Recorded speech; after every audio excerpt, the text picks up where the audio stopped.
Hello dear friends, तो मैं हूं आरती। संस्कृति पीसीएस यूट्यूब चैनल में आप सभी का स्वागत है। मैं हाजिर हूं एक नए विषय को लेकर के। हम सभी जो है न्यूज़पेपर में सुन रहे हैं कि ऑलिव रिडले टर्टल्स जो है इस बार बहुत ज़्यादा बड़ी मात्रा में आपको ओडिशा के तट पर देखने को मिल जाएंगे।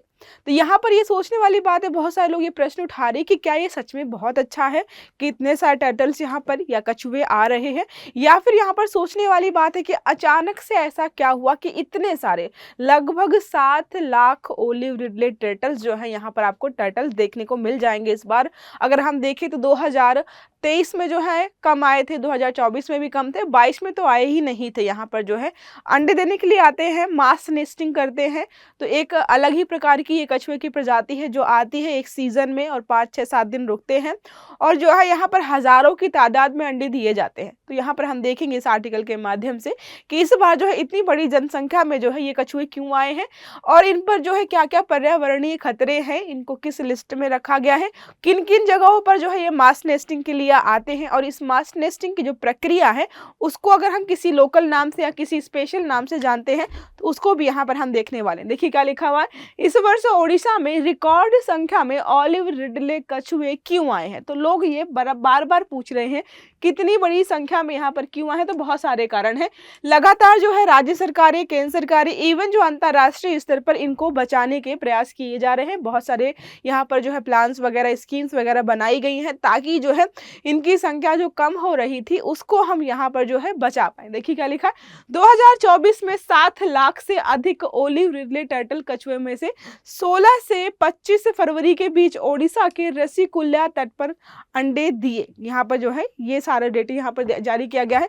आई थिंक 2024 नहीं है, 2025 होना चाहिए क्योंकि हम जो है इस बार की बात कर रहे हैं। 2023 में जो है 6.37 लाख कछुए ने यहाँ पर अंडे दिए थे, जबकि 22 में जो है यहाँ पर अरीबाड़ा बोलते हैं उस प्रक्रिया को जब बहुत सारे कछुए, खासकर इस प्रजाति के कछुए जो है आकर अंडे देते हैं। मास नेस्टिंग करने की जो प्रक्रिया है इसको हम अरीबाड़ा या सामूहिक घोंसला बनाना यहाँ पर जो है कहते हैं। 2022 में यह घटना हुई ही नहीं थी क्योंकि जो है लगातार पर्यावरणीय समस्याओं के चलते हुए ये आए ही नहीं। यह संरक्षण प्रयासों और अनुकूल मौसम परिस्थितियों के कारण संभव हुआ है। तो कुछ लोगों का मानना है कि शायद ये जो है पर्यावरण को बचाने के लिए जो हम प्रयास कर रहे हैं उसकी वजह से हुआ है और उनके मास नेस्टिंग के लिए जो अनुकूल परिस्थितियां हैं शायद उसकी वजह से भी हुआ।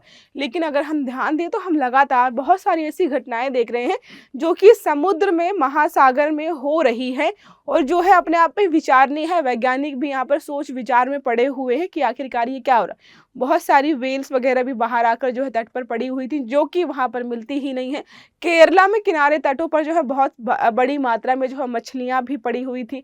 अभी हमने कुछ दिन पहले जो है कल या परसों एक मछली को देखा, नाम तो मुझे याद नहीं है। वो समुद्र की बहुत ज़्यादा गहराई में रहती है और जो है वो ऊपर आकर मर गई। उसको लेकर तो अलग ही प्रकार की चीज़ चल रही। लेकिन यहाँ पर सोचने वाली बातें हैं कि ऐसा क्यों यहाँ पर हो रहा है। अब यहाँ पर आते हैं वापस हमारे आर्टिकल में। जो हमारे ओलिव रिडले कछुए हैं ये क्या है, इनको अगर बात करें तो साइंटिफिक नेम यहाँ पर है लेपिडोचेलिस ओलिवेका। ठीक है, तो इनका नाम है, अगर याद रहे तो बहुत बड़ी बात है, अच्छी बात है। विशेषताएं कि बहुत छोटे आकार के होते हैं। देखिए यहाँ दुनिया के सबसे छोटे समुद्री कछुए में से एक है। जैतून हरे रंग के दिल के आकार के कवच वाले होते हैं, बहुत छोटे से होते हैं। इनका जो है ये कुछ इस प्रकार का होता है, वो हमें पीछे वाला पार्ट नहीं दिख रहा है। ठीक है, याद रखना है जैतून का जो कलर होता है हरा रंग, उस प्रकार के आपको देखने को मिलेंगे। अगर बात करें प्राकृतिक आवास की, नेचुरल हैबिटेट इनका कहाँ पर, तो आपको प्रशांत महासागर, अटलांटिक महासागर और जो है हिंद महासागर के गर्म पानी में देखने को मिलेंगे। तो याद रखना है जहां पर भी गर्म पानी है वहीं पर मिलेंगे। ठंडी जलधाराएं जहां पर है, मतलब जो है उत्तरी ध्रुव में और दक्षिणी ध्रुव वाले इलाके में फिलहाल ये नहीं देखने को मिलने वाले हैं। अगर लंबाई की बात करें तो लगभग 2 फीट होते हैं। वजन 50 किलोग्राम तक जो है मैक्सिमम इनका वजन यहाँ पर हो सकता है। संरक्षण की बात करें तो बीच में ऐसा हुआ था कि इनकी संख्या बहुत तेजी से घटना शुरू हो गई थी। मास नेस्टिंग के लिए नहीं आ रहे थे, मास नेस्टिंग के लिए आ भी रहे थे तो बहुत सारे अंडे इनके डैमेज हो रहे थे, जिसकी वजह से जो है इनको जो है यहाँ पर IUCN की रेड लिस्ट में संकटग्रस्त, पिछले 50 वर्षों में इनकी 50% आबादी खत्म हो चुकी है। 50% आबादी ऑलरेडी घट गई है, तो अभी हमें 7 लाख दिख रहे हैं। अगर ह्यूमन या मनुष्यों को यहाँ पर इंटरफेरेंस नहीं रहा होता तो, या पर्यावरणीय समस्याएं नहीं होती, तो शायद इनकी संख्या आज 7 लाख की जगह 14, 15, 20 लाख हो सकती थी। लेकिन क्या है, संख्या लगातार इनकी घट रही है। अब बात करें यहाँ पर आड़ी बाड़ा, जिसको हमने बोला है सामूहिक तरीके से नेस्टिंग करना, क्योंकि ये ग्रुप में आते हैं, अकेले नहीं आते हैं, ग्रुप में आते हैं, हजारों की संख्या में अंडे देते हैं, फिर ये अपना मस्त वहां से चले आते हैं। तो स्पेनिश शब्द है अरीबाड़ा, इसका अर्थ होता है आगमन, क्योंकि इस दिन आते हैं। यह ओलिव रिडले और केम्प के रिडले कछुओं में ही देखा जाने वाला सामूहिक घोंसले बनाने का व्यवहार है। तो ओलिव रिडले के अलावा एक और है केम्प के रिडले जो है कछुए, ये 2 ही प्रकार की प्रजातियां हैं जो ऐसी चीजें करती हमें दिखाई देती हैं। 6 लाख से अधिक मादाएं एक साथ समुद्र तट पर आती हैं, 5 से 7 दिनों में अंडे देती हैं। इसका मतलब है कि जब ये समुद्रों में रही होंगी तब ये गर्भवती थी या प्रेग्नेंट थी। जैसे अंडे देने का समय आता है वो माइग्रेट करके जो है समुद्र के तट पर आते हैं और वहाँ पर रेत में जो है खोद कर अंडर जो है अंडे दिए जाते हैं। 1.5 फीट गहरे शंक्वाकार, यहाँ पर जो है 1.5 फीट गहरे शंक्वाकार जो है घोंसले की खुदाई करके यहाँ पर अंडे दिए जाते हैं। 50 दिनों में ये अंडे फूट जाते हैं। तो अगर मान लीजिए कि अभी 1 मार्च को इन्होंने अंडे दिए हैं, तो लगभग जो है मार्च पूरा और अप्रैल के 20 दिन के बाद जो है ये अंडे जो है कछुए के जो भी अंडे हैं वो बच्चे में परिवर्तित हो जाएंगे।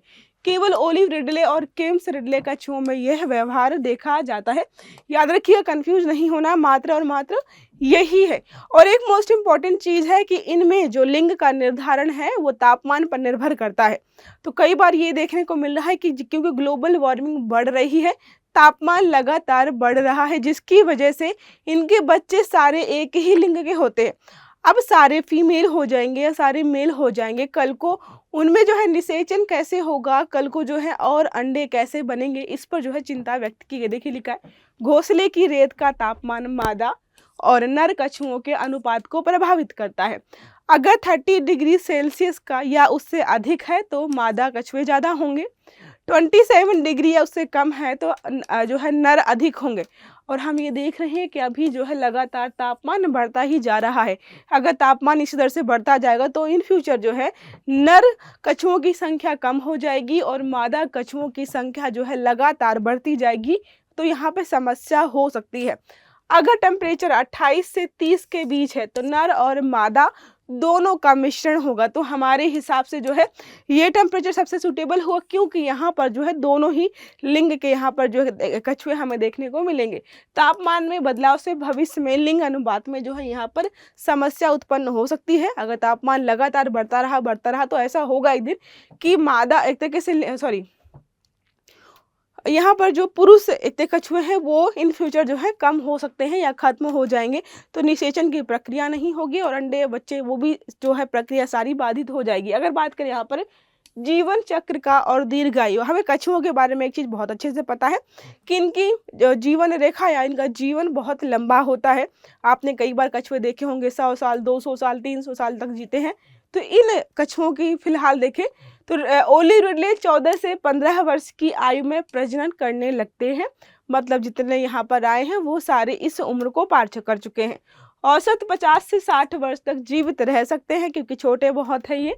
वयस्क कछुओं के पास प्राकृतिक शिकारी कम होते हैं, लेकिन इंसानी गतिविधियां सबसे बड़ा खतरा है।